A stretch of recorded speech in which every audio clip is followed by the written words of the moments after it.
আসসালামু আলাইকুম। আশা করি প্রত্যেকেই ভালো আছেন। মহান আল্লাহ তাআলার অশেষ রহমতে আলহামদুলিল্লাহ অনেকটাই ভালো আছি। তো আমরা বিস্তারিত ধাপে, ধাপে কথা বলার চেষ্টা করতেছিলাম যে আসলে 7QC টুলস কিভাবে কাজ করে? 7QC টুলস এর কাজগুলোর সিস্টেম কি? সেগুলো নিয়ে কথা বলতেছি এবং কোয়ালিটি ম্যানেজমেন্ট সিস্টেমে 7QC টুলস কিভাবে তার বিস্তার প্রতিভা কাজে লাগায় তা দেখানোর চেষ্টা করতেছি। তো আজকে আমরা এ পর্যায়ে কথা বলব হচ্ছে হিস্টোগ্রাম নিয়ে। হিস্টোগ্রাম কি? কেন ব্যবহার করা হয়? এবং হিস্টোগ্রাম কতটা জরুরি? তো হিস্টোগ্রামের ভিতরে আমরা সাধারণ বার চার্ট হিসেবে এটাকে ব্যবহার করি। আসলে বার চার্ট কি? কেন ব্যবহার করতেছি? এখন যদি আমি উদাহরণস্বরূপ বলি, সুইং লাইনে যাওয়ার পরে আপনি বিভিন্ন ধরনের ডিফেক্ট পেয়েছেন। যেমন ধরেন যে আপনি skip, broken, wavy, uneven sharing, puckering whatever পেয়েছেন বা ১০টা থেকে ১৫টা ডিফেক্ট পেয়েছেন। যেই ডিফেক্টের মানগুলো পার্সেন্টেজ হচ্ছে পর্যায়ক্রমে একটার পর একটা লিখে রাখছেন। বাট আপনি কি এনালাইজ করে বুঝতে পারবেন যে এটা টপে আছে? অনেকক্ষণ সময়ের ব্যাপার। যে আমি এটাকে বুঝতে চাচ্ছি যে টপে কোনটা আছে, যে আমার আনকাট থ্রেড টপে কিনা বা আমার ব্রোকেন টপে কিনা।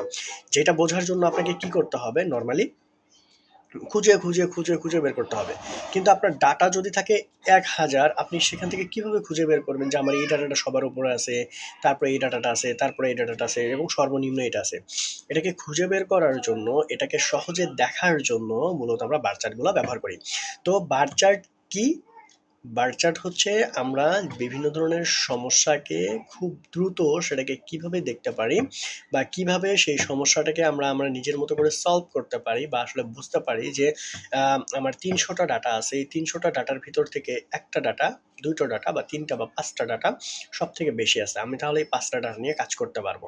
যার জন্য আমি হিস্টোগ্রামে যদি আমি ডাটা দিয়ে দিই বা বার চার্টে ডাটা নিয়ে নিই, তাহলে আমি বুঝতে পারবো যে এই ডাটাগুলো নিয়ে আমাকে কাজ করতে হবে।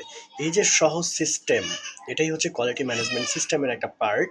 আপনি সহজেই বুঝে গেলেন ২, ৪, ৫ মিনিট, ১০ মিনিটের ভিতরে আপনি বুঝে গেলেন কি যে আমার এই জিনিসগুলো সবচেয়ে বড় সমস্যা, এটা হচ্ছে আমার সব থেকে ছোট সমস্যা। সমস্যা নিধন করা শেষ করে দিয়েছেন, এখন শুধু সমস্যা নিয়ে আপনি কাজ করবেন।